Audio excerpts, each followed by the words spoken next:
What up, IDS Mob? It's your boy HarryWilmington here. Thank you for checking out this episode. As you can see from my voice, I'm sick, so I don't sound as jovial as I normally do, but I figured it's still important to do one of these shows to you guys. And I actually had something I wanted to address today.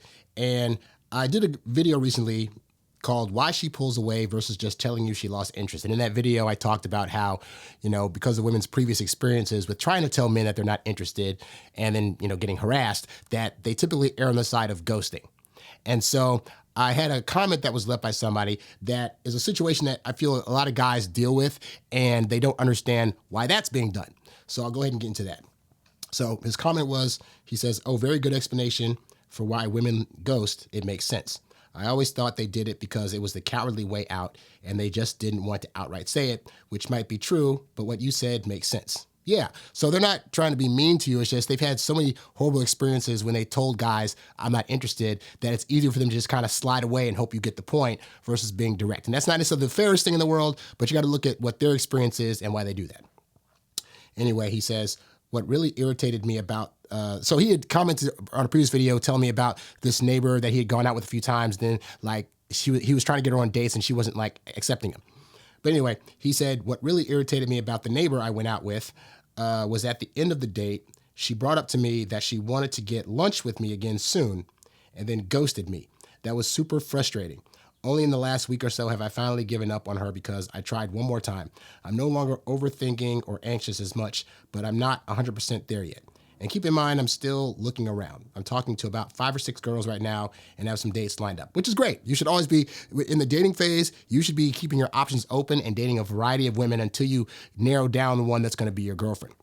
But I wanted to talk about this part here where he says that she said to him that she wanted to get lunch soon and then ghosted him. And this is a problem that a lot of guys, I imagine, face, because I've faced it before, where you're on a date with a woman and things are going great. And she says, "Oh, we should meet up and do this. I can't wait to do this thing with you. We should go out again sometime."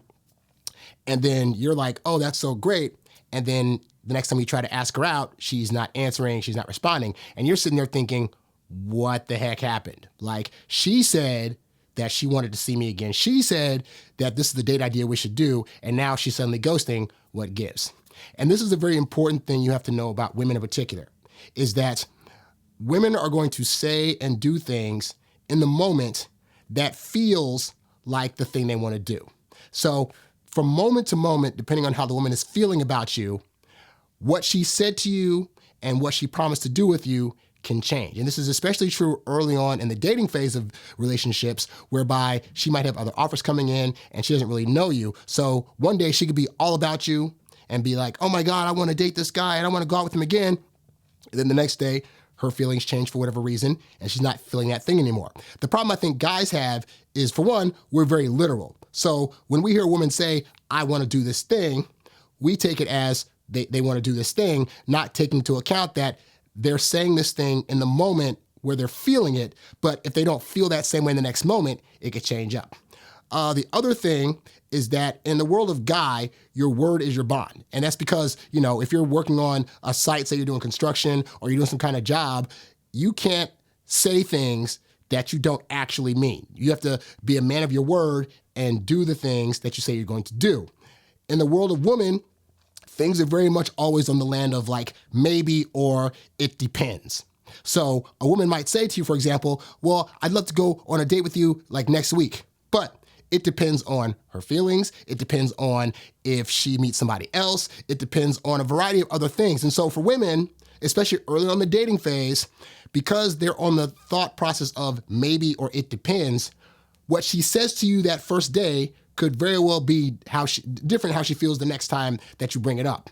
And so this is very frustrating as a guy. I understand, guy. I've been there. I've had it where I've asked women out and they told me that they wanted to see me again and they wanted to do something, and then I hit them up and all of a sudden it's like they're gone. Or I try to plan another date and then they don't show up for the date, even though they said they were dying to do another date with me, But again, this unfortunately is part of the dating game. You have to understand that women are going to say things in the moment that they feel like they mean, but that doesn't mean that she's going to feel that in the next moment. So as frustrating as that is, what you need to do as a guy is learn not to take the things that a woman is telling you as gold until it actually happens. So if she says to you, hey, I want to go on a date next week, I'd love to go to like the zoo. Until you're actually at the zoo, don't be upset if the zoo doesn't happen, because the reality is she's feeling strong about you in that moment to request a date, but that doesn't mean that that moment's going to last into the next time that you're supposed to be seeing her, okay? And the nice part is, though, is that when you find a woman that legitimately wants to be with you and likes you, then this will happen a lot less. But in the meantime, if you hear these things happening, don't be completely butthurt about it, because again, because women live in the land of maybe and it depends, which is different from the land that guys live in of like your word is your bond. It's just a different way of communication, and it's understanding that women are feelings based. So in the moment when she said the thing, she was feeling high interest in you. The next moment, it could very well not be like that, especially in those first 3 months of dating. This is why I tell you guys, it takes a woman 2 to 3 months to solidify her feelings. At the point where she solidified her feelings, then her chances of saying, let's do a thing, and then not doing it are very, very, very slim. But during that first 3 months, just look at her actions and not her words. If she says she wants to do a thing with you, it's great if she said it, but look to see what the action actually is that she does if that thing gets done. And that's really the true way to tell if she's actually interested in you, okay? So just a little advice for you guys, because I know that can be a very frustrating thing, and it doesn't frustrate me as much anymore, because once I understood like the way in which women communicate and operate, it made it a lot easier to understand why women will say, I want to do a thing, and then not do it. Now, for the rest of you guys, be sure to subscribe to my YouTube channel and also check out the Introvert Dating Success Membership Academy. Right now, you can get a 2-day free trial at introvertdatingsuccess.com. Go there and you'll see hours upon hours of video, audio, and PDFs that are designed to help you date as your introverted self while still getting your alone time. You can also go to the website to sign up for one-on-one coaching with yours truly. That's all I got, guys. I'm Harry Wilmington. I'm going to go lie down somewhere now. So hopefully this was helpful, and I'll catch you guys on the next episode. I'm out. Peace. Thanks for listening to the Introvert Dating Success Podcast. Visit us at introvertdatingsuccess.com for more great tips on attracting women using your natural introvert charm. Oh,